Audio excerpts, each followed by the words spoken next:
Kwento mo nga sa amin yung nangyari, no? Kasi talagang nag-viral yan, eh, no? Yung talagang busit na busit yung, yung larawan ng mukha mo, eh, no? What happened, talk to us about it.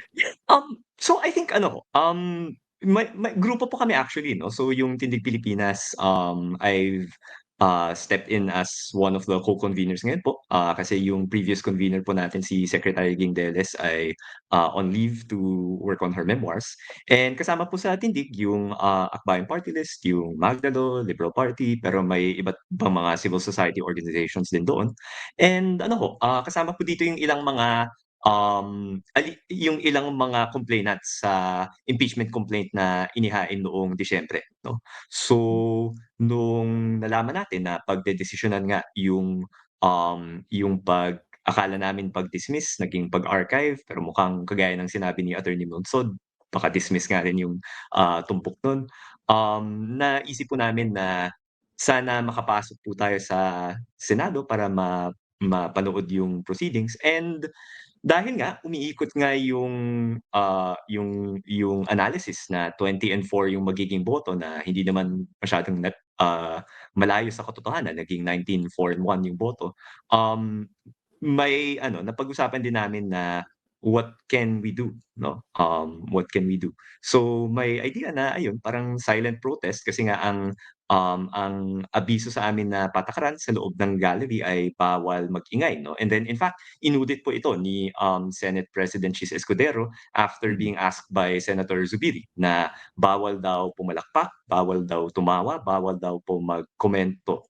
So, sa pagkakaintindi ko yung pag-thumbs down namin ay, hindi naman nag-violate dito, pero intention din talaga po namin nag-walkout mag-walkout. We were escorted po by the staff ng Senate Sergeant at Arms po, and to be fair sa kanila, I think they treated us fairly cordially. Siyempre andun yung utos ni Senate President, pro tempore Jinggoy Estrada, pero ayun, we were taken down. Maybe we were held for a not unreasonable amount of time, and then nakaalis naman din po kami. So, Oh, wait. I think Sorry. Sorry, clarify ko lang. You were escorted out of the session hall.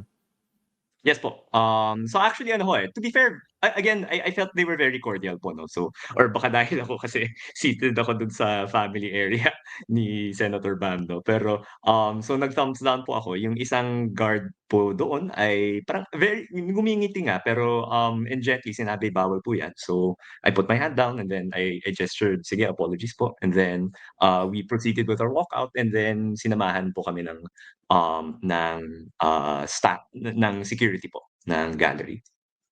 Pero bigla ko naisip ngayon, Kiko, no? Kung bawal yung ginawa ninyo, although that was a silent protest nga, as you mentioned, siguro mas bawal yung no? Yung pinipigilan mo yung pagpapanagot doon sa matataas opisyal ng bansa na nahaharap Well, sa seryosong allegation.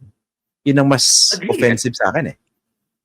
Agree, tsaka ang ano ka, parang hindi lang nila pinipigilan, pinagmumukha nilang alang-alang ito sa 1987 Constitution, na yung punto nga nito ay dapat gawing mas madali yung pagpapanagot sa mga matataas na opisyal, at saka yung idea nga na hindi tayo babalik dun sa panahon na sobrang lala ng korapsyon na walang magawa yung kahit sinong tao, at laganap yung patayan, yung abuses of human rights. Pero medyo yun din po yung usapan natin ngayon, korapsyon, yung pagbanta ng karahasan, pagpatay.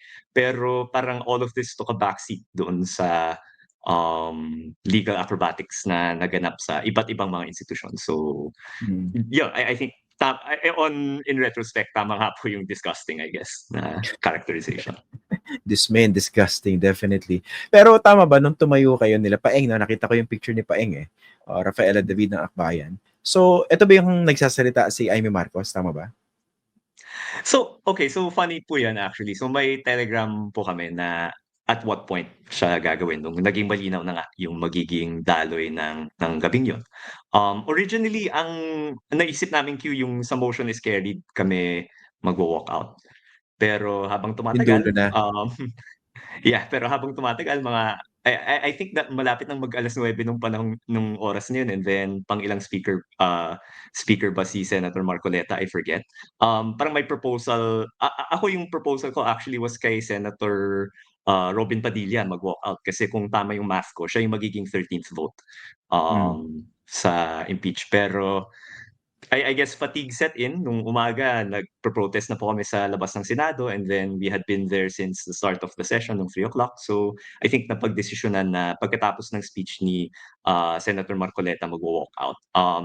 I will honestly say happy accident. I'm happy that it happened, pero happy accident na natsyempohan po natin si Senator Amy Marcos.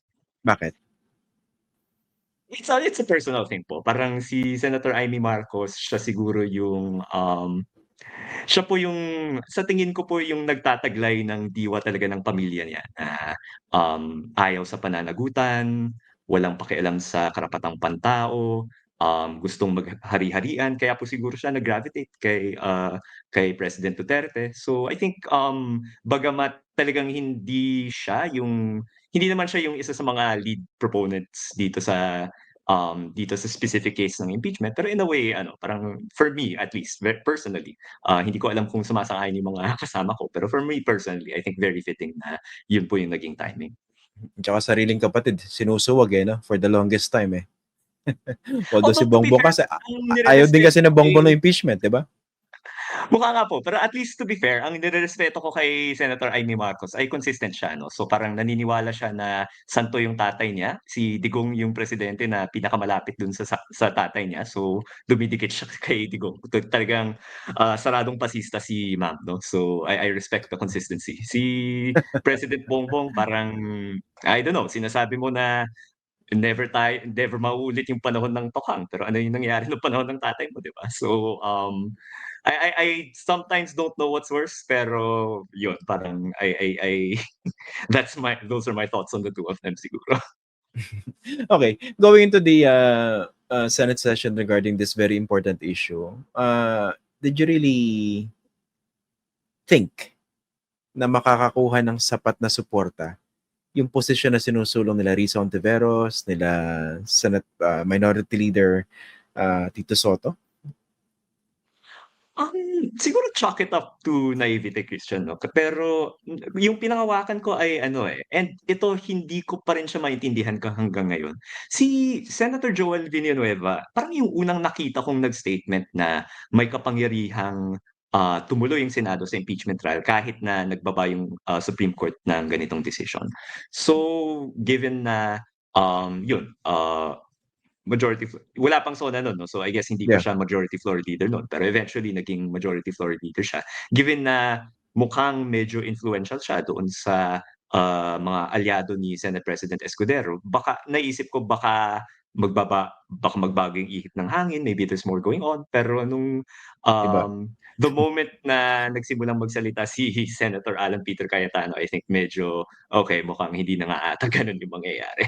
Medyo diyan tayo nagkaiba, Kiko, no? Kasi ako medyo jaded yung tingin ko ron Nung nadinig yung pronouncement na yun na, hindi, dapat ituloy pa yung proseso sa Senado. Ang pumasok sa isip ko, etchos lang yan